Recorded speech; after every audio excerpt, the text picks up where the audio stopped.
नागनी बनस्तटीए थाए। ସେହି ବଣରେ ଅନେକ ପଶୁପକ୍ଷୀମାନଙ୍କ ସହିତ କୁଆଟିଏ ରହୁଥିଲା। ସେଥର ଗ୍ରୀଷ୍ମ ଋତୁରେ ପ୍ରବଳ ରୌଦ୍ରତାପ ଫଳରେ ସେହି ବଣରେ ସମସ୍ତ ଝରଣା ପୋଖରୀରୁ ପାଣି ସବୁ ଶୁଖି ଯାଇଥାଏ। ସମସ୍ତ ପଶୁପକ୍ଷୀମାନଙ୍କ ସହିତ ଉକ୍ତ କୁଆଟିଏ ପାଣି ଟିକିଏ ପାଇଁ ବହୁତ ଛଟପଟ ହେଉଥାଏ। ଦିନେ ଉକ୍ତ କୁଆଟି ପାଣି ଟିକିଏ ଖୋଜି ଖୋଜି ଚାରିଆଡ଼ ଉଡ଼ି ବୁଲୁଥାଏ। ଏମିତି ଭାବରେ ଉଡ଼ି ଉଡ଼ି କୁଆଟି ଶେଷରେ ଯାଇ ବଣଟିର ତଟ ଦେଶରେ ଥିବା ମଣିଷ ବସତି ନିକଟରେ ପହଞ୍ଚିଗଲା। ଏଥର କୁଆଟିର ମନରେ ଟିକିଏ ସାହସ ପାଇଲା। କୁଆଟି ଭାବିଲା ନିକଟରେ ତାକୁ ନିଶ୍ଚୟ ଭାବରେ କୋଉଠି ନା କୋଉଠି ପାଣି ଟିକିଏ ମିଳିଯିବ।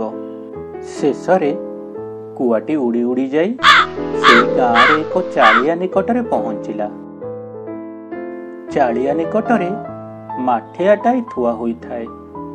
କୁଆ ମାଠିଆଟିକୁ ଦେଖି ମନେ ମନେ ବହୁତ ଖୁସି ହୋଇଗଲା। ଏଥର କୁଆଟି ମନେ ମନେ ଭାବିଲା, ଯାହା ହେଉ ତାର ପରିଶ୍ରମର ମୂଲ ଏବେ ତାକୁ ମିଳିବାକୁ ଯାଉଛି। ଏ ମାଠିଆରେ ନିଶ୍ଚୟ ଭାବରେ ପାଣି ଥିବ। ଏହାପରେ କୁଆଟି ମାଠିଆ ନିକଟକୁ ଉଡ଼ି ଆସିଲା। ହେଲେ ମାଠିଆ ଭିତରକୁ ଦେଖି ତାର ହୋସ ଉଡ଼ିଗଲା।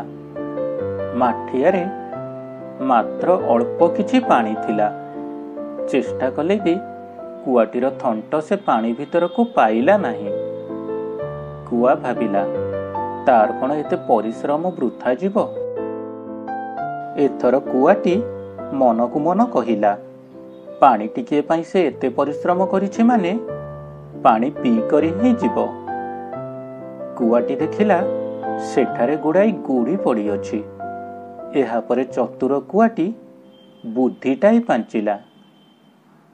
କୁଆଟି ଗୋଟାଏ ପରେ ଗୋଟାଏ ଗୋଡ଼ି ଆଣି ଉକ୍ତ ପାଣି ମାଠିଆରେ ପକାଇବାକୁ ଲାଗିଲା। ଗୋଟାଏ ପରେ ଗୋଟାଏ ଗୋଡ଼ି ଯାଇ ପାଣି ମାଠିଆରେ ପଡ଼ିବା ଫଳରେ ଧୀରେ ଧୀରେ ମାଠିଆର ପାଣି ଉପରକୁ ଉଠି ଆସିଲା।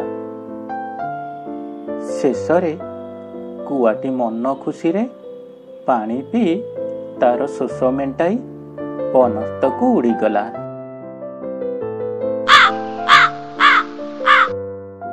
ଶୁଣିଲେ କାହାଣୀ, କୁଆଟି କିପରି